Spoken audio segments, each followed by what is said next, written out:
राधे राधे। आप सभी का अमृत कथा कहानियाँ चैनल में स्वागत है। आश्विन मास के कृष्ण पक्ष की एकादशी का नाम इंद्र एकादशी है। आश्विन मास के श्राद्ध पक्ष में आने वाली एकादशी का व्रत करने से पितृदोष दूर होता है। यह एकादशी पितरों को अधोगति से मुक्ति और मोक्ष दिलाने वाली मानी गई है। इंदिरा एकादशी के दिन भगवान विष्णु के साथ माता लक्ष्मी की पूजा करने का विधान है। मान्यता है कि इस दिन विधिवत पूजा करने के साथ व्रत रखने से सुख समृद्धि की प्राप्ति होती है। इसके साथ ही हर दुख दर्द से निजात मिल जाती है। इसके साथ ही पितरों को मुक्ति दिलाने में मदद करती है। इस दिन पूजा पाठ करने के साथ साथ व्रत कथा का पाठ अवश्य करना चाहिए। इससे जीवन में खुशियां ही खुशियां आती हैं। आइए सुनते हैं इंदिरा एकादशी की संपूर्ण कथा। धर्मराज युधिष्ठिर कहने लगे कि हे भगवान, आश्विन कृष्ण एकादशी का क्या नाम है, इसकी विधि तथा फल क्या है, सो कृपा करके कहिए। भगवान श्री कृष्ण कहने लगे कि इस एकादशी का नाम इंदिरा एकादशी है। यह एकादशी पापों को नष्ट करने वाली तथा पितरों को अधोगति से मुक्ति देने वाली होती है। हे राजन, ध्यानपूर्वक इसकी कथा सुनो। इसके सुनने मात्र से ही वायपेय यज्ञ का फल मिलता है। प्राचीन काल में सतयुग के समय में महिष्मती नाम की एक नगरी में इंद्रसेन नाम का एक प्रतापी राजा धर्मपूर्वक अपनी प्रजा का पालन करते हुए शासन करता था। वह राजा पुत्र पौत्र और धन आदि से संपन्न और विष्णु का परम भक्त था।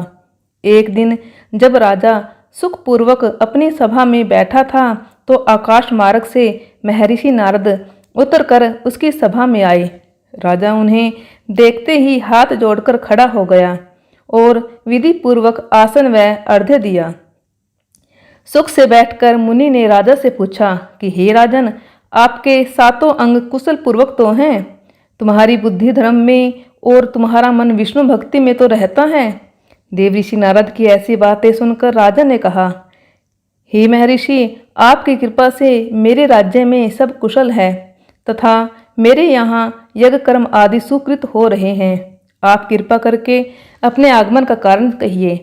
तब ऋषि कहने लगे कि हे राजन, आप आश्चर्य देने वाले मेरे वचनों को सुनो। मैं एक समय ब्रह्मलोक से यमलोक को गया। वहाँ श्रद्धापूर्वक यमराज से पूजित होकर मैंने धर्मशील और सत्यवान धर्मराज की प्रशंसा की। उसी यमराज की सभा में महान ज्ञानी और धर्मात्मा तुम्हारे पिता को एकादशी का व्रत भंग होने के कारण देखा। उन्होंने संदेशा दिया, सो मैं तुम्हें कहता हूँ। उन्होंने कहा कि पूर्व जन्म में कोई विघ्न हो जाने के कारण मैं यमराज के निकट रह रहा हूँ। सो हे पुत्र, यदि तुम आश्विन कृष्णा इंदिरा एकादशी का व्रत मेरे निमित्त करो तो मुझे स्वर्ग की प्राप्ति हो सकती है। इतना सुनकर राजा कहने लगा कि हे महर्षि, आप इस व्रत की विधि मुझसे कहिए। नारद जी कहने लगे, आश्विन माह की कृष्ण पक्ष की दशमी के दिन प्रातः काल श्रद्धापूर्वक स्नान आदि से निर्वृत्त होकर पुनः दोपहर को नदी आदि में जाकर स्नान करें। फिर श्रद्धापूर्व पितरों का श्राद्ध करें और एक बार भोजन करें। प्रातःकाल होने पर एकादशी के दिन दातुन आदि करके स्नान करें।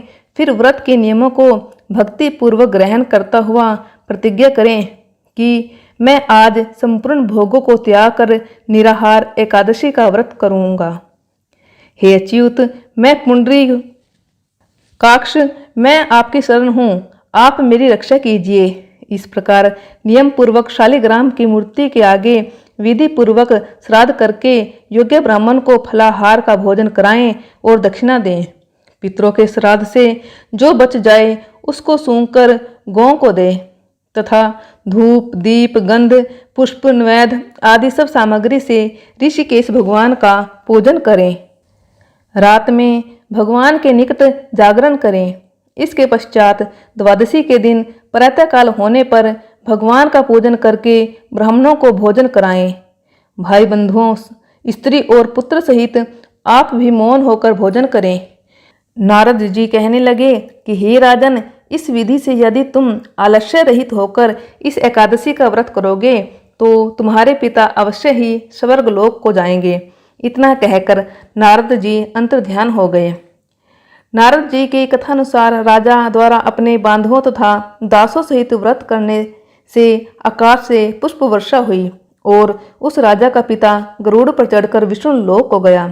राजा इंद्रसेन भी एकादशी के व्रत के प्रभाव से निष्कंटक राज्य करके अंत में अपने पुत्र को सिंहासन पर बैठाकर स्वर्गलोक को गया।